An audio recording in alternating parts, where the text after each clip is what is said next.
कभी सोचा है क्यों एक स्त्री का प्रेम उस पुरुष को भी बचाए रखता है जो उसे समझता भी नहीं? क्यों अनेक बार जिस पुरुष को जीवन में गिरना चाहिए था वो किसी अदृश्य शक्ति से बच जाता है, संभल जाता है? क्योंकि स्त्री का प्रेम भावना नहीं होता, वह कवच होता है। उसका प्रेम आंसू नहीं, आभा मंडल रचता है। वो उसके चारों ओर एक ऐसी ऊर्जात्मक ढाल बना देता है जिसे स्वयं देवता मातृरक्षा कहते हैं। वेदों में कहा गया है, नारी प्राणरूपिणी रक्षामयी च, अर्थ स्त्री का प्राण ही रक्षा का मूल है। जब वह प्रेम करती है, वह सिर्फ पास नहीं रहती, वह प्रहरिणी बन जाती है। एक अदृश्य सहचरी जो पुरुष के भाग्य से उसका हाथ थामकर चलती है। यही कारण है जो पुरुष प्रेम को कमजोरी समझता है, वह नहीं जानता कि वही प्रेम उसे अज्ञात आपदाओं से बचा रहा है। पुरुष जहां तर्क में विश्वास रखता है, स्त्री तत्व में। पुरुष धरती पर चलता है, स्त्री प्रार्थना में। पुरुष भविष्य की योजना बनाता है, स्त्री भविष्य के लिए प्रकाश रखती है। वो जब किसी को प्रेम देती है तो दरअसल वह उसकी रक्षा देवी के मार्ग से करती है, बिना शोर, बिना नाम, बिना अपेक्षा। यही कारण है कि इतिहास में जहां स्त्री का सच्चा प्रेम रहा, वहां पुरुष बचा रहा। राजा दिलीप गौशाला में मृत्यु से इसलिए बचे क्योंकि नंदिनी गौमाता का स्त्री चेतना जैसा प्रेम उनकी रक्षा बन गया। राम रावण के हाथों कभी पराजित नहीं हुए क्योंकि सीता का प्रेम उनके चारों ओर धर्मकवच बनकर खड़ा था। और भी कई बार लोगों ने सोचा, द्रौपदी ने क्या किया, उसने अस्त्र नहीं उठाया, पर उसने पुकार उठाई और वह पुकार कवच बनकर धर्म को ढालती रही।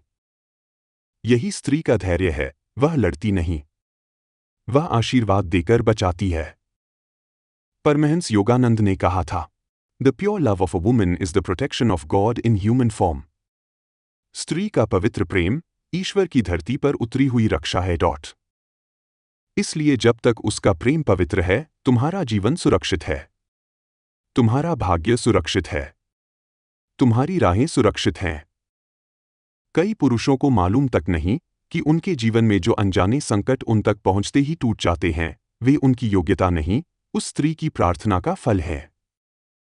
उसके प्रेम की ऊष्मा तुम तक नहीं दिखती, पर उसके आशीर्वाद की छाया तुम्हारी ढाल बन जाती है। लेकिन यह कवच हमेशा नहीं रहता। ईश्वर ने यह वरदान स्त्री को दिया है, पर शर्त के साथ। कवच तब तक है जब तक प्रेम पवित्र है। जैसे ही विश्वास टूटता है, सम्मान मरता है, हृदय घायल होता है, यह कवच उस पुरुष से हट जाता है और स्त्री की आत्मा में वापस लौट आता है। दुनिया सोचती है, स्त्री दूर हो गई, सच्चाई यह होती है, भाग्य दूर हो गया। आंसू यहां दुख नहीं, ऊर्जा विसर्जन होते हैं। स्त्री का रोना हार नहीं है, वह संकेत है कि वह अब तुम्हारी रक्षा छोड़ रही है। वेदों ने लिखा, अश्रुत्याग, रक्षण त्याग, आंसू का अर्थ है अब रक्षा समाप्त। जब वह टूटती नहीं बल्कि मौन हो जाती है, वहीं से कर्म का प्रवेश शुरू होता है। यही कारण है कि जिस दिन स्त्री भीतर से हट जाती है, पुरुष का भाग्य गिरने लगता है। क्योंकि स्त्री भविष्य नहीं बदलती, फिलहाल का पतन रोकती है। और जब वह हटती है तो जीवन अपनी नग्न सच्चाई दिखाने लगता है। यह दंड नहीं, कर्म का पुनर्जागरण है। कहते हैं ना, पुरुष तब तक जीतता है जब तक स्त्री उसके साथ है।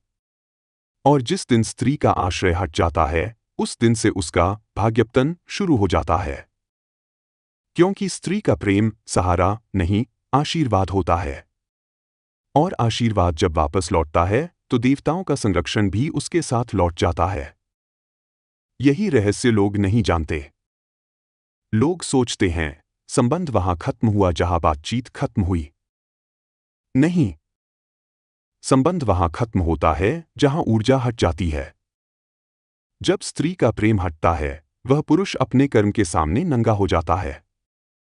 अब उसे उसके कर्म का फल सीधे भिड़ता है। जिस भाग्य को स्त्री अपनी प्रार्थना से ढाल रही थी, वही भाग्य अब उसे दंड देने लगता है। क्योंकि स्त्री स्वयं देही नहीं, देवत्व का माध्यम है। वह बदला नहीं लेती, बदला ब्रह्मांड लेता है। क्योंकि ब्रह्मांड समझता है, स्त्री ने धैर्य रखा था, वह न्याय की अधिकारी है। यही कारण है कि द्रौपदी ने शस्त्र नहीं उठाए, फिर भी पूरे महाभारत का धर्मचक्र उसकी पुकार से प्रारंभ हुआ।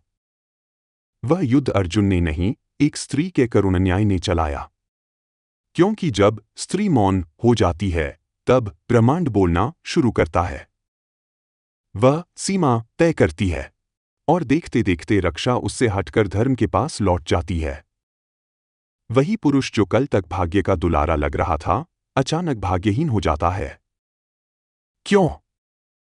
क्योंकि जिसने उसकी रक्षा की, वही अब उसके लिए द्वार बंद कर चुकी है। पहले स्त्री रोती है, फिर मौन होती है, फिर साक्षी होती है, और फिर उसका प्रेम आशीर्वाद से प्रकाश बन जाता है।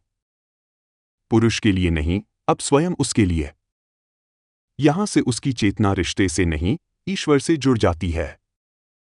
उसका प्रेम अब किसी व्यक्ति के लिए नहीं, एक सत्य के लिए प्रवाहित होता है। यही स्त्री जागरण का क्षण है, जहां से देवी तत्व जन्म लेता है।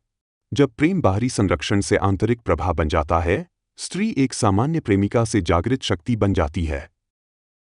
और यही पुरुष के लिए सबसे अदृश्य पर सबसे प्रबल दंड है। क्योंकि जिसने कभी उसके जीवन को ढाल दी थी, वही अब उसके जीवन से ध्यान हटा चुकी है।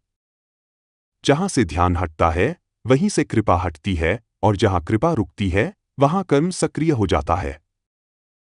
परमहंस योगानंद ने कहा था, pure love is not attachment, it is divine protection in human form. उन्होंने समझाया था कि स्त्री का प्रेम मोह नहीं, धारक ऊर्जा है। वह पुरुष को पकड़े नहीं रहती, वह उसे ढंकर रखती है। और जब ढकना बंद हो जाता है, पुरुष को पहली बार अपना वास्तविक भाग्य अडोल रूप में दिखने लगता है। कई बार स्त्री चली भी जाती है, और कुछ समय तक पुरुष को फर्क नहीं लगता। फिर अचानक एक समय आता है जहां सब कुछ धीरे धीरे टूटने लगता है, मान सम्मान, अवसर, शांति, भाग्य। और वह समझ नहीं पाता कि क्या खो गया। दरअसल उसने स्त्री नहीं खोई, उसने रक्षाकवच खो दिया। जब वह प्रेम बाहर से भीतर लौटाती है, तब भीतर की देवी जागृत होती है। वह कमजोर नहीं होती, बल्कि स्वतः समर्थ हो जाती है। वह प्रतिशोध नहीं लेती, क्योंकि अब उसे साक्षी शक्ति प्राप्त है। उसका मौन अब पीड़ा नहीं, स्वयं सिद्ध सत्य है। इसलिए याद रखो, जब तक स्त्री का प्रेम पवित्र है, पुरुष का जीवन सुरक्षित है। जैसे ही प्रेम टूटता है, कवच भी टूट जाता है। और जिस क्षण कवच गिरता है, स्त्री नहीं हारती, पुरुष असुरक्षित हो जाता है। स्त्री का रोना पराजय नहीं, वह संरक्षण वापसी है। उसके आंसू दंड नहीं, दिव्यता का विलगन है। क्योंकि स्त्री का प्रेम सहारा नहीं, ईश्वर का दिया हुआ अदृश्य वरदान है। और जो इसे तोड़ता है, वह किसी स्त्री को नहीं, अपने ही भाग्य को तोड़ता है।